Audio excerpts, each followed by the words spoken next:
Yo, what is up, guys? So in today's video, I'm going to try to share some tips with you on how to improve your GMAT so you can get into your dream school. Now, for those of you guys that don't know, the GMAT is the exam that most students take to get into business school.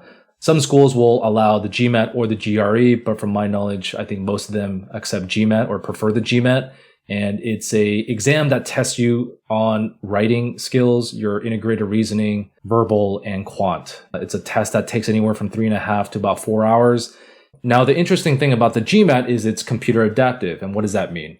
Well, it basically means that it's going to constantly adjust its difficulty rating based on how you're performing. So if you're doing really well, it's going to give you a little bit more difficult questions. If you're not doing as well, it's going to temper down the level of difficulty of the questions. And so by the end of the exam, it's going to find a sweet spot for you and then give you a score that's appropriate for your skill level. Now, the GMAT is ranging from, I believe, 250 to 800 on the scoring scale. And most top business schools look at scores 700 and above. Obviously, it can be a little bit more competitive if you're trying to get into the top programs. And it also matters how your demographic is doing. So for example, if you're an Asian male, then you're going to be compared with other Asian males. And so you're going to have to perform much better than your peers to get a leg up on the competition. For me personally, when I first took the GMAT, I got somewhere around the 550 mark, and it was definitely not in the ballpark of what I wanted. And so I ended up taking the test 2 or 3 more times. And during this process, I tried a variety of different things, different materials, different tactics, tutors, self-study. And through my experience, I realized that everyone's experience is going to be a little bit different. There might be some tactics or strategies that work for you and some that may not work for other people. But what I want to share with you guys now is some of the more general tips that work for me, and hopefully this can add value to your test taking strategy. So the first thing that I want to talk about is to make sure that you plan and prep. And this one is pretty obvious, but the thing to keep in mind is that the GMAT is a marathon, not a sprint. It's not something that most of us can do in a month. You probably need to give yourself at least a few months to prep, a couple more months to actually go through all the practice problems and then take the exams. And so on average, I would say anywhere from 4 to 6 months is probably what most people need, especially if you're studying a couple hours a day. Now, if you have a full-time job, if you have a family and other commitments, then you might want to give yourself a little bit more time. But because most of the programs accept students only once a year, you want to make sure that you're timing your study so that you're in a good place where you've had the opportunity to take a few tests so that you could pick the best score. Now, there are some materials out there that recommends a 1-month study plan. And if you take a look at this sample calendar, it kind of gives you a schedule of what you need to do. But I personally don't recommend this unless you're not working and you have just plenty of time. This will probably not work for most people because it's really hard to study, 4, 5, 6 hours a day. And this is typically what they're asking for if you only have a limited amount of time and you need to cram everything in 30 days. This is definitely not the plan that I recommend, but for people who are limited on time, this might work for you, but your results might vary. Now, in addition to that, what you need to do is set a schedule for yourself and be consistent. A lot of mistake that I see people make when they're taking the GMAT is they'll study really hard one week, and then the next week they don't study at all. And then they start to study again the following week. And this sort of seesaw effect makes them lose a lot of gains, a lot of momentum. And so what you want to do is come up with a schedule, stay consistent. You're going to have to sacrifice certain things that you want to do. The time you want to go out and party with your friends or travel or whatever it is that you want to do, you have to sacrifice certain things and make sure that you set a very consistent schedule that you can follow.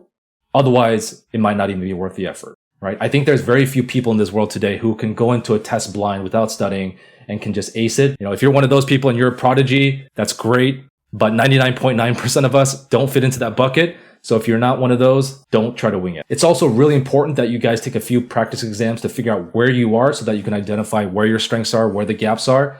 And so by giving yourself about 6 months, it's going to give you enough time to hopefully prep and take a couple exams so you can figure out what to improve on. Now, the second recommendation is to experiment with multiple resources. Obviously, the original guide is going to be your go-to, and there's a lot of software that's provided by MBA.com to make sure that you're given the most relevant resources. But there's also a lot of good stuff out there. That's from Kaplan, from The Economist, from Princeton Review, Veritas Prep, Manhattan GMAT. In fact, there's an article on Poets and Quants where they polled a lot of different readers to rate their GMAT test prep. And if you look at the rankings here, you can kind of see how they fared with a broader population. You can see that Target Test Prep, GMAT, Manhattan Official Guide are the ones that are kind of in that top 5. But the best thing that I would recommend is to try it yourself. Sample and try different test materials and see what works best and find one that works. For me personally, I found that the official guide was really the best all-around test resource material. Manhattan was also really good for the quant, but for the verbal side, I found that PowerScore was really good in improving my critical reasoning, sentence completion, and reading comprehension. These different materials have different strategies. They also have different levels of questions. They have different people who write up the questions and answers and also the explanations. That's why it's so important to sample a lot of different ones and then pick 2 or 3 that really works for you and then double down on those. Now, the third tip I'm going to give you guys is to find a study buddy. You know, there's a saying that says misery loves company. And in this case, it definitely rings true. For me, I can study on my own, but when I found someone who was also going through the GMAT journey with me, I noticed that I was able to kind of coach that person and also get coached in return. And when you're teaching each other, you can learn so much more. Finding someone who can kind of keep you accountable is a really great way to stay on track and make sure that you're keeping that momentum. Now, the fourth tip I'm going to give you guys to improve your GMAT score is to optimize your environment. For me, it's really hard to study at home. There's so many distractions. You've got the computer, you've got the TV, you've got all these other distractions that will keep you from really being focused. And for me, that's where I found a lot of coffee shops that I really enjoyed going to. I also tried the library, but for some reason, the library is just way too quiet. And so I need a little bit of ambient noise to kind of keep me focused, but to each their own. Also, keep in mind that the actual test itself is done at a test center. I don't think they do remote GMATs. I don't know how they did it during the pandemic, but in most cases, you're going to be going to a test center where you're going to be in a room with other test takers. There's going to be a computer in front of you. You're also going to be given a laminate board for you to work through your problems. And so you want to simulate that environment as much as possible so that when test day comes, you're not surprised by something that's completely foreign or new to you. And so, like I said before, find a place that really allows you to be at your best. An environment that reduces all your distractions and gives you the focus and mental clarity where you can really grind and make progress. Also, turn off your phone. Don't check Instagram or Facebook or anything else. Listen to quiet music if you need to. Have some snacks on standby so that you can get energy. And of course, get a lot of caffeine. Now, the fifth and final tip that I'm going to leave with you guys is to make sure that you have fun and rest. I can't emphasize this enough. If you study for 6 months and you're studying up until the test day, you are going to burn out. Your body, just like a car or like any other device or any type of machine, you need to rest and you need to give it the optimal amount of time in between training sessions to recover. Don't over prep or over study before exam. Make sure that you give yourself enough time. And I really am a proponent of doing something fun the last couple of days before your exam. Go out for a hike or do something active where you can get the blood running.